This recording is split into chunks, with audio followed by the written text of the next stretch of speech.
날마다 쓰는 나의 신앙일기 TV 데일리 큐티 나무의 향기입니다. 오늘은 7월 18일 화요일입니다. 오늘 함께 묵상할 성경 본문은 창세기 42장 9절에서 17절입니다. 요셉이 그들에 대하여 꾼 꿈을 생각하고 그들에게 이르되 너희는 정탐꾼들이라 이 나라의 틈을 엿보라고 왔느니라. 그들이 그에게 이르되 내 주여 아니니이다. 당신의 종들은 곡물을 사러 왔나이다. 우리는 다 한 사람의 아들들로서 확실한 자들이니 당신의 종들은 정탐꾼이 아니니이다. 요셉이 그들에게 이르되 아니라 너희가 이 나라의 틈을 엿보러 왔느니라. 그들이 이르되 당신의 종 우리들은 12 형제로서 가나안 땅 한 사람의 아들들이라. 막내 아들은 오늘 아버지와 함께 있고 또 하나는 없어졌나이다. 요셉이 그들에게 이르되 내가 너희에게 이르기를 너희는 정탐꾼들이라 한 말이 이것이니라. 너는 이같이 하여 너희의 진실함을 증명할 것이라. 바로의 생명으로 맹세하노니 너희 막내 아우가 여기 오지 아니하면 너희가 여기서 나가지 못하리라. 너희 중 하나를 보내어 너희 아우를 데려오게 하고 너희는 갇히어 있으라. 내가 너희의 말을 시험하여 너희 중에 진실이 있는지 보리라. 바로의 생명으로 맹세하노니 그리하지 아니하면 너희는 과연 정탐꾼이니라 하고 그들을 다 함께 3일을 가두었더라. 사람들이 사회를 이루고 더불어 살아가는 데에는 서로에 대한 신뢰가 기초가 되어 있습니다. 사람들이 약속한 것을 지킬 것이라는 믿음 때문에 함께 살아갈 수 있습니다. 자동차를 운전하는 사람들은 마주오는 차가 중앙선을 지키고 신호를 지킬 것이라는 믿음이 있기 때문에 안심하고 운전을 할 수 있습니다. 그런데 이런 신뢰를 깨는 사람들이 있습니다. 약속을 어기고 법을 지키지 않아 다른 사람에게 피해를 주는 것입니다. 이런 일들이 자주 일어나면 그 사회는 신뢰를 잃어버리고 불신사회가 됩니다. 불신사회는 서로를 믿지 못하기 때문에 서로의 약속을 어기지 못하도록 다양한 법적 장치를 하게 됩니다.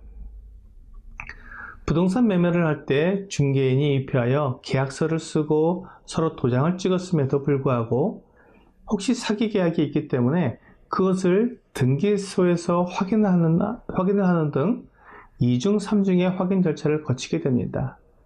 이러한 불신은 사회를 망치게 하고 또한 개인의 삶도 피폐하게 만듭니다.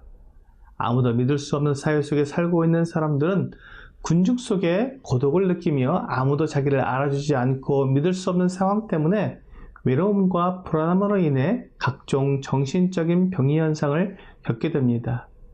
많은 유명 연예인들이 겪는 공황장애 역시 가까운 사람들과의 대인관계에 마찰이 시발점이 되고 있습니다.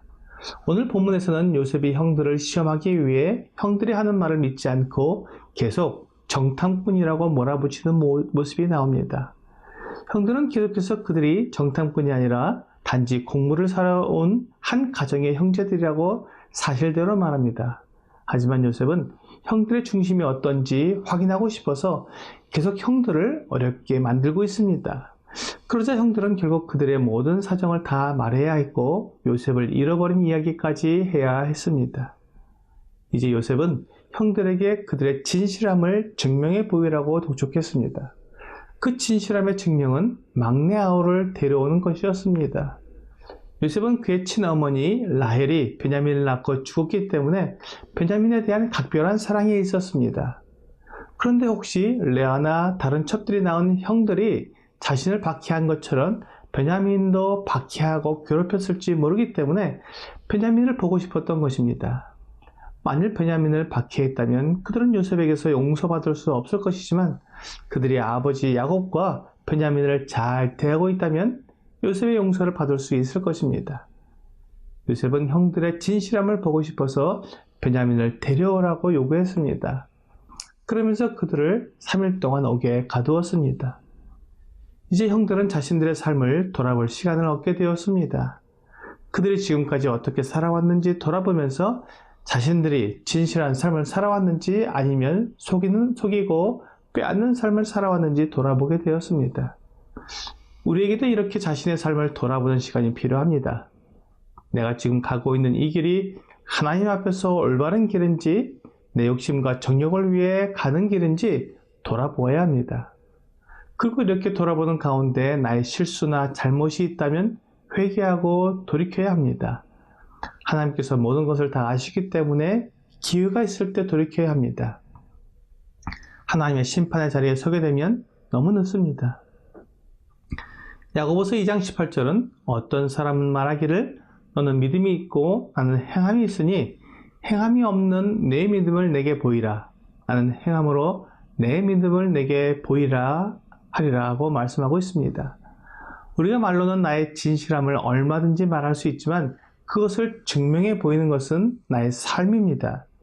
야고보의 고백처럼 내가 믿음이 있다고 말하면서 그 믿음대로 살지 않으면 결코 진실함을 증명할 수 없습니다. 진실함은 말과 행동이 일치하는 것입니다.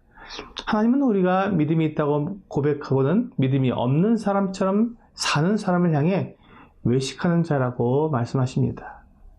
슬픈 일은 이렇게 말로는 큰 믿음과 놀라운 헌신을 부르짖지만 실제 삶 속에서는 그런 모습이 나타나지 않는 사람들이 많다는 것입니다. 이렇게 말과 행동이 다른 사람에 대해 야고보는 영혼 없는 몸이 죽은 것 같이 행함이 없는 믿음은 죽은 것이라고 2장 26절에서 강하게 질책하고 있습니다. 내 말의 진실함이나 내 믿음의 진실함은 내가 하는 말과 일치하는 행동을 통해 증명될 수 있습니다. 그러므로 믿음대로 사는 사람이 자신의 진실함을 나타내는 사람이 됩니다. 오늘의 적용 질문을 보겠습니다. 나는 어떻게 나의 진실함을 사람들에게 나타냅니까?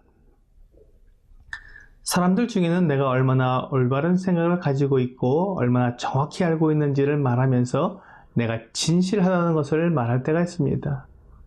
그러나 그렇게 이론적으로 올바르고 정확히 안다고 해서 내가 그렇게 사는 것은 아니기 때문에 내 삶이 진실하다는 것을 이론으로 증명할 수는 없습니다. 요셉이 형들에게 그들의 진실함을 막내 동생 베냐민을 데려옴으로 증명하라고 요구한 것처럼 우리의 믿음이 하나님 앞에서나 사람들 앞에서 믿음과 일치하는 행동을 통해 증명될 수 있습니다. 오늘 내가 주 예수 그리스도를 믿는 믿음을 내 삶의 행동을 통해 분명히 드러내므로 하나님과 사람들 앞에 나의 믿음의 진실함을 나타내는 여러분과 제가 되기를 주 예수님의 이름으로 기도합니다.